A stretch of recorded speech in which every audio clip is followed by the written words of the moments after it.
네, 안녕하세요. 이번에 IDSL 세미나 발표를 맡은 강범진입니다. 오늘 발표할 논문은 Robust Speech Recognition via Large Scale Weak Supervision 논문으로 2023년에 이제 PMLR에 발표된 논문이며 이제 오픈AI에서 만든 위스퍼 모델의 논문입니다. 사이테이션 같은 경우는 제가 이제 확인했을 때 1371회였습니다. 다음으로 오늘 발표 순서에 대해서 말씀드리도록 하겠습니다. 오늘 발표는 이제 인트로덕션, 메소드, 익스페리먼트, 컨클루전 순으로 준비했습니다. 네, 먼저 인트로덕션에 대해서 말씀드리도록 하겠습니다. 본 논문의 모티베이션에 대해서 먼저 말씀드리도록 하겠습니다. 모티베이션은 이제 첫 번째로 이제 기존의 웨이브 투 벡터라는 논문에서 이제 언슈퍼바이즈드 러닝 방법을 이용해 프리트레이닝 이후 이제 슈퍼바이즈드 러닝 방법으로 파인 튜닝하는 과정을 통해서 이제 ASR 태스크에서 굉장히 좋은 성능을 보였습니다. 그러나 이제 이러한 과정의 단점은 이제 바로 이제 특정 데이터셋에서 좋은 성능을 보이기 위해서는 파인 튜닝 과정을 이제 필수적으로 진행해야 한다는 점입니다. 네, 그리고 이제 두 번째로 이제 기존의 이제 머신러닝 모델들의 한계점으로 특정 데이터셋으로 학습한 물체에 대해서 이제 똑같은 물체지만 다른 데이터셋에 있는 오브젝트를 클래시피케이션 할 때 성능이 좋지 않다는 점입니다. 즉 이제 일반화 성능이 떨어진다는 점이 이제 단점인데 이제 오른쪽 아래 그림을 보시면은 이제 이전에 이 논문 저자가 다른 이미지 클래시피케이션 연구에서 진행했었던 이제 결과인데 이제 파란색 선을 보시면은 일반적으로 이제 학습된 이미지넷 클래시피케이션 모델입니다. 이게 X축을 보면은 이제 이미지넷에 대해서는 이제 80%에서 90% 정도로 90% 정도의 클래시피케이션 성능을 보이는 모델들이 이제 다른 데이터셋에서는 이제 30%에서 50% 정도로 매우 떨어지는 것을 확인할 수 있으며 이는 살짝 이제 일반화 성능이 떨어진다고 이제 말할 수 있을 것 같습니다. 그래서 이제 본 논문의 저자들은 이제 이러한 한계점을 모티베이션으로 파인 튜닝 과정 없이 일반화형 성능을 향상시킬 수 있는 ASR 태스크 프레임워크를 제안했습니다. 이제 본 논문에서는 이제 위클리 슈퍼바이즈드 러닝을 이용했으며 이제 이를 위해서 기존의 위클리 슈퍼바이즈드 데이터셋 스케일을 대폭 증가시켰습니다. 이제 이러한 위클리 슈퍼바이즈드 데이터셋을 활용해서 이제 파인 튜닝 과정 없이 좋은 제로샷 성능을 보였으며 이제 추가적으로 이제 잉글리시 투 잉글리시 ASR 태스크뿐만 아니라 이제 다국어 언어에 대한 멀티태스크를 목적으로 해서 이제 좋은 성능을 보였습니다. 이제 아래 그래프 같은 경우는 이제 이 위스퍼 모델의 일반화 성능, 즉 이제 제로샷 성능을 보여주는 그래프인데요. 이 부분에 대해서는 이따 뒤에서 이제 실험 부분에서 자세하게 말씀드리도록 하겠습니다. 네, 이제 다음으로 이제 본 논문에서 제안한 방법론에 대해서 말씀드리도록 하겠습니다. 일단 먼저 데이터 프로세싱 관련된 부분에 대해서 말씀드리도록 하겠습니다. 먼저 이제 기존의 스펙스2라는 논문에서 이제 슈퍼바이즈드 데이터셋 7가지를 믹싱해서 사용해서 이제 좋은 성능을 보여주었습니다. 그런데 이제 이런 식으로 7가지의 슈퍼바이즈드 데이터셋을 믹싱을 해도 이 슈퍼바이즈드 데이터셋 자체는 이제 언슈퍼바이즈드 데이터셋에 비해 훨씬 스케일이 작습니다. 그래서 이러한 슈퍼바이즈드 데이터셋의 스케일에 대한 한계점을 인식을 하고 퀄리티를 낮춘 대신 퀀티티를 높인 위클리 슈퍼바이즈드 데이터셋이 제한되었습니다. 이제 위클리 슈퍼바이즈드 데이터셋의 스케일 같은 경우는 이제 10,000시간에서 30,000시간 정도로 기존의 슈퍼바이즈드 데이터셋에 비해서 이제 훨씬 높지만 여전히 이제 언슈퍼바이즈드 데이터셋에 비해서는 부족합니다. 그래서 이제 본 논문에서는 이런 위클리 슈퍼바이즈드 데이터셋과 언슈퍼바이즈드 데이터셋의 갭을 줄이기 위해서 68만 시간의 위클리 슈퍼바이즈드 데이터셋을 구성했으며 해당 데이터셋의 구축 방법에 대해서 설명을 하고 있습니다. 이제 앞서 이제 말씀드린 이제 태스크별 데이터셋의 이제 스케일을 좀 비교하는 그림을 넣어봤는데요. 왼쪽 상단에 적어놓은 이 테스트셋은 본 논문에서 이제 성능을 측정할 때 활용했었던 테스트셋들의 종류이고요. 이제 밑에 그림을 보시면은 이제 슈퍼바이즈드 데이터셋은 이제 한 가지의 종류당 거의 한 1000시간 정도의 규모를 가진 데이터셋으로 구성되어 있고요. 이제 앞서 말씀드렸던 스펙스2에서 7가지의 슈퍼바이즈드 데이터셋을 이제 믹싱해서 5146시간의 스케일을 갖는 데이터셋을 구성을 했었습니다. 이제 이후에 제한된 이제 위클리 슈퍼바이즈드 데이터셋은 10,000시간에서 30,000시간 정도의 데이터셋으로 구성하였고, 이제 본 논문, 즉 이제 위스퍼에서는 68만 시간의 데이터셋을 구성했습니다. 이제 또 여기서 눈여겨볼 점이 이제 본 논문에서는 아까 말씀드렸다시피 다국적 언어에 대한 멀티태스크를 목적으로 하기 때문에 68만 시간의 데이터 중에서 18%를 96개 언어에 대한 데이터, 17%를 번역에 대한 데이터셋으로 구성했습니다. 이제 다음으로 본 논문에서 이러한 데이터셋을 구성하기 위해서 어떤 프로세싱 방법으로 데이터셋을 구성했는지 말씀드리도록 하겠습니다. 일단 먼저 데이터셋은 기본적으로 인터넷 소스드 오디오 데이터셋으로 구성했다고 합니다. 이제 이렇게 구한 오디오 데이터셋은 이제 다양한 랭귀지, 스피커 등 다양한 환경 등에서 이제 오디오 데이터셋으로 구성이 되기 때문에 다이버시티가 다이버시티가 굉장히 높다고 말씀드릴 수 있고 이제 데이터셋의 이런 다이버시티나 이제 노이즈 같은 경우는 오히려 일반화 성능을 더 높여주는 장점이 있다고 하지만 이제 트랜스크립트에서 노이즈나 다이버시티가 이제 성능에 좋은 영향을 끼치진 않는다고 합니다. 따라서 이런 트랜스크립트를 기준으로 이제 노이즈나 다이버시티를 좀 이제 제거하기 위해서 오토메이티드 필터링 방법을 제안했습니다. 그럼 이 오토메이티드 필터링 방법이 어떻게 되냐면은 이제 이 오토메이티드 필터링 방법의 가장 큰 목적은 머신 제너레이트 트랜스크립트를 제거하는 것입니다. 즉 이제 인터넷에서 존재하는 대부분의 이제 스크립트는 이제 거의 다 머신 제너레이티드 트랜스크립터라고 하며 이러한 머신 제너레이티드 스크립트는 모델의 성능에 그렇게 좋은 영향을 끼치진 않는다고 해서 이러한 머신 제너레이티드 스크립트를 제거하기 위한 플로우를 이제 말하고 있습니다. 예.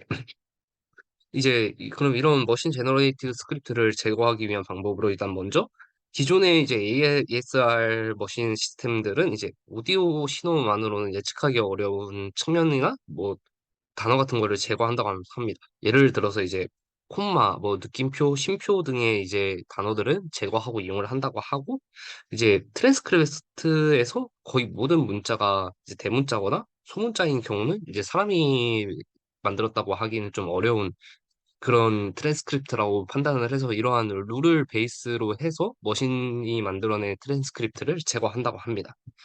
또한 이제 그 다음으로 이제 폭스링기어 107 이 데이터셋을 이용해서 이제 CLD2 모델을 학습을 하고 이 CLD2가 이제 컴팩트 랭귀지 디텍터라는 구글에서 제안한 모델인데 이 이제 모델을 활용해서 랭귀지를 디텍션했다고 합니다. 이 랭귀지를 이제 왜 디텍션하냐?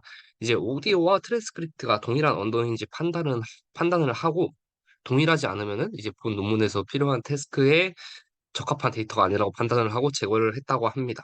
근데 이 중에서 특별하게 이제 트랜스크립트가 영어인 경우에는 이제 다국어에서 영어로 번역하는 태스크의 데이터셋으로 활용을 했다고 합니다. 그리고 이제 마지막으로 퓨지 디투핑이라는 알고리즘을 통해서 중복되는 트랜스크립트를 제거했다고 합니다.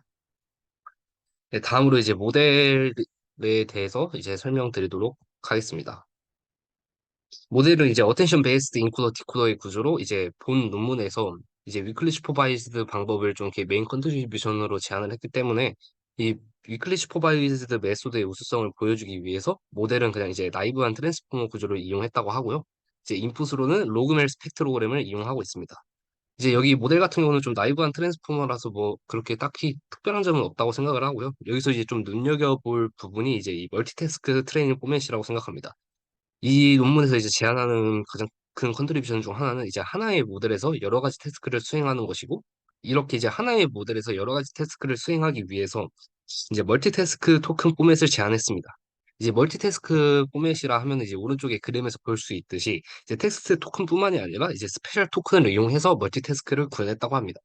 이 멀티태스크 토큰 폼에 관련해서 이제 오른쪽 그림을 보시면 이제 먼저 이제 스타트 오브 트랜스크립트 토큰을 통해서 이제 태스크를 시작을 하면서 이제 먼저 랭귀지 토큰을 활용해서 언어를 예측하고 이제 언어를 예측을 한 후에 그러니까 즉 전사를 할지 트랜슬레이트 번역을 할지 결정을 합니다.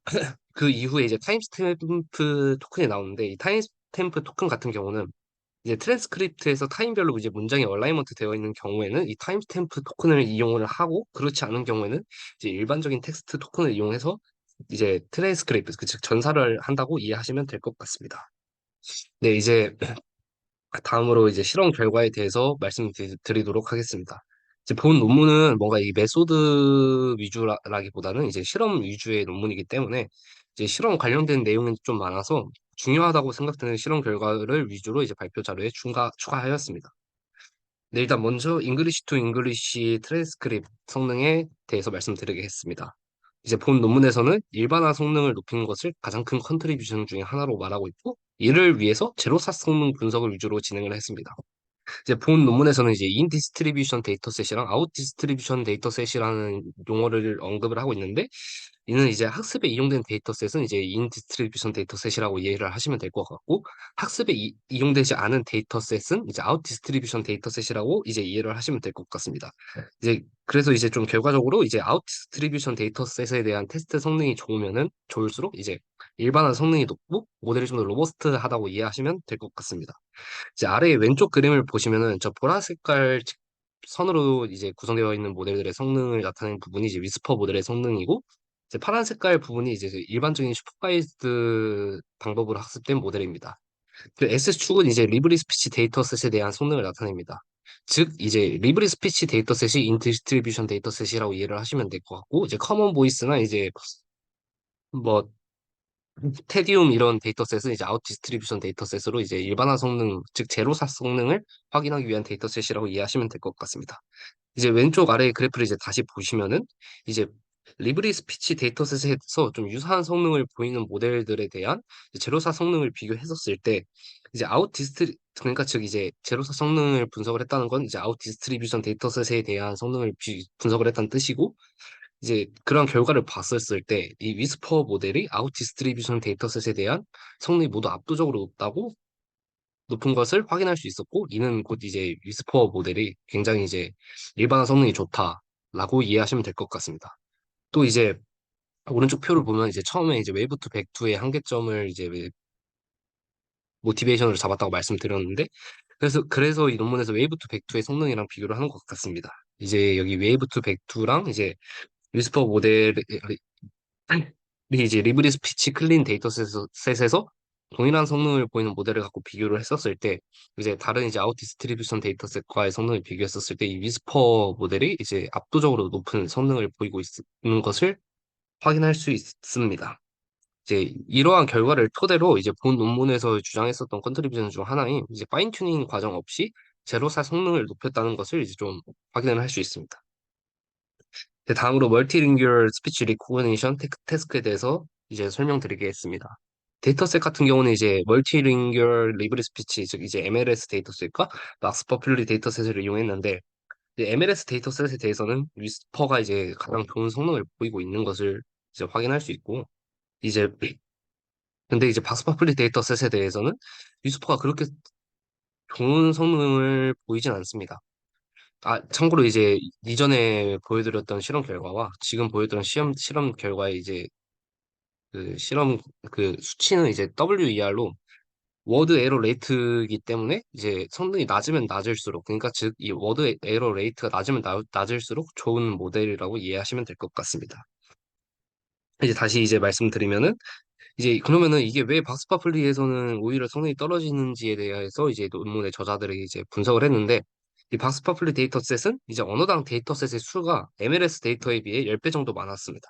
이렇게 이제 10배 정도 많은 데이터셋은 이제 슈퍼바이즈 방법으로 이제 파인 튜닝을 할 때 너무나도 큰 이점이라서 이제 이 박스파플리 데이터셋에 대해서는 성능을 다른 모델을 이길 수 없었다. 살짝 그런 식으로 이제 말을 하고 있었습니다.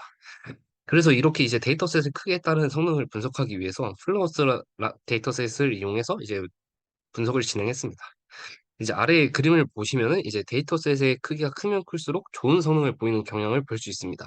이제 이를 좀 분석을 했었을 때 상관제곱 계수가 0.83으로 나온다고 하고, 이는 데이터셋의 크기가 16배가 되면은 WER이 절반으로 줄어든다는 뜻으로 이해하시면 될 것 같습니다. 그래서 또 눈여겨볼 점들이 이제 한국어, 히브리어, 중국어 이제 빨간 색깔 원으로 쳐진 부분을 보시면은 이제 유사한 데이터셋을 스케일을 갖는 다른 언어들과 비교했을 때 성능이 좀 떨어지는 것을 확인할 수 있습니다. 이제 이에 대한 원인으로 본 논문에서는 이제 토커나이제이션 방법으로 활용한 방법이 이제 한국어나 히브리어, 중국어 언어에 좀 핏하지 않아서 이렇게 좀 성능이 떨어지는 경향을 확인했고, 또한 이제 데이터셋의 퀄리티가 별로 좋지 않았다. 이런 식으로 이제 말을 하고 있었습니다. 네, 다음으로 이제 트랜슬레이트, 즉 번역에 대한 성능을 말씀드리겠습니다. 번역의 테스트 같은 경우는 커버 ST2 데이터셋을 활용했으며, 이게 제로샷 성능으로 이제 스테이트 오브 더 아트, 소타를 달성했다고 합니다. 또한 이제 이전에 멀티링규얼 STT 태스크와 동일하게 플루런스 데이터셋을 이용해서 이제 데이터셋의 크기와 모델의 성능에 대한 이제 상관관계를 분석했는데요. 이제 상관제곱 계수는 0.24로 이제 이전에 말씀드렸었던 멀티링규얼 STT 테스크에 비해서 좀 작은 수치를 보여주고 있습니다. 근데 또한 이제 해당 태스크에서도 이제 아웃라이어 같은 게 이제 좀 정제를 했는데요. 여기 이제 CY라고 적힌 부분이 이제 웨일즈 언어인데 이 언어의 같은 경우는 이제 잉글리시 오디오를 이제 처음에 이제 데이터 프로세싱 할 때 잉글리시 오디오를 이제 웨일즈 언어로 잘못 분류해서 성능이 저하됐다고 말하는데 왜 잘못 분류했는지에 대해서는 이제 데이터 필터링 시 오디오의 잡음으로 잘못 분류했다 이런 식으로 분석을 하고 있었습니다.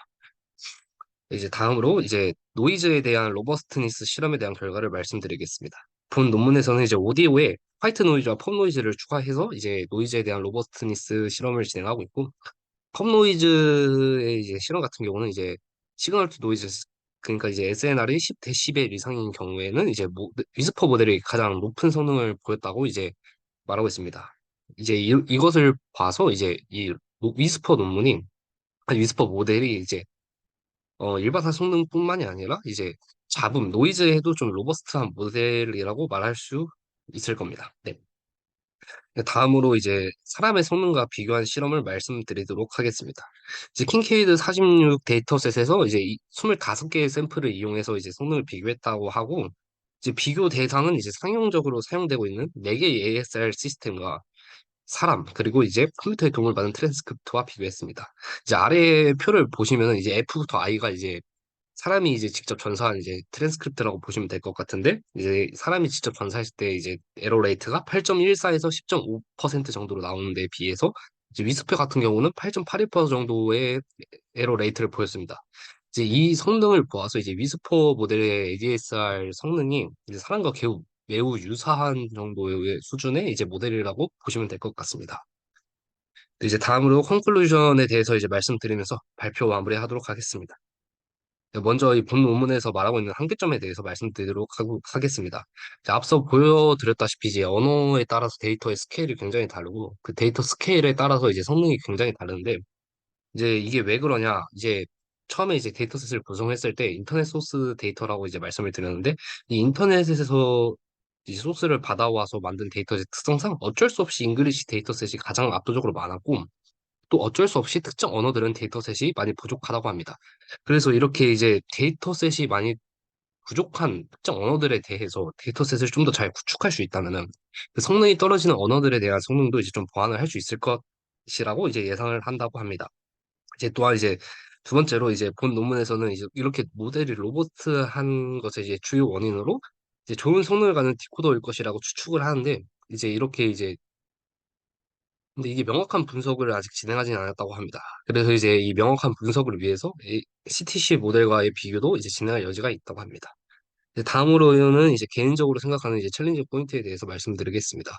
이제 먼저 나이브한 트랜스포머보다는 이제 기존의 ASR 태스크에서 좀 더 이제 좋은 성능을 보였었던 컨포머나 이제 브랜치포머 등의 모델에 대해서 해당 방법을 적용시켜 보는 것입니다.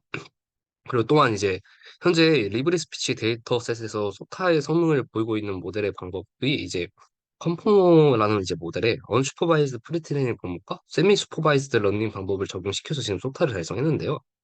이제 그렇다면 이제 언슈퍼바이즈드 트레이닝 방법과 위클리 슈퍼바이즈를 같이 이용한다면은 이제 기존의 소타보다 더 좋은 성능을 보일지 시도해 보면 좀 좋을 것 같다고 생각을 합니다. 또한 이제 본 논문에서는 이제 AED 방법을 구조의 모델을 활용했는데 이제 조인트 CTC 방법을 적용하는 실험을 해볼 만하다고 생각합니다. 이제 해당 논문의 구조인 AED뿐 아니라 이제 CTC를 같이 이제 결합해서 사용하는 모델을 이제 기존의 ASR 태스크에서 좀 좋은 성능을 보이고 있기 때문에 해당 방법도 한번 적용을 해 보면은 좋은 성능을 보이지 않을까 생각이 듭니다. 네, 이상으로 오늘 발표 마치도록 하겠습니다. 감사합니다.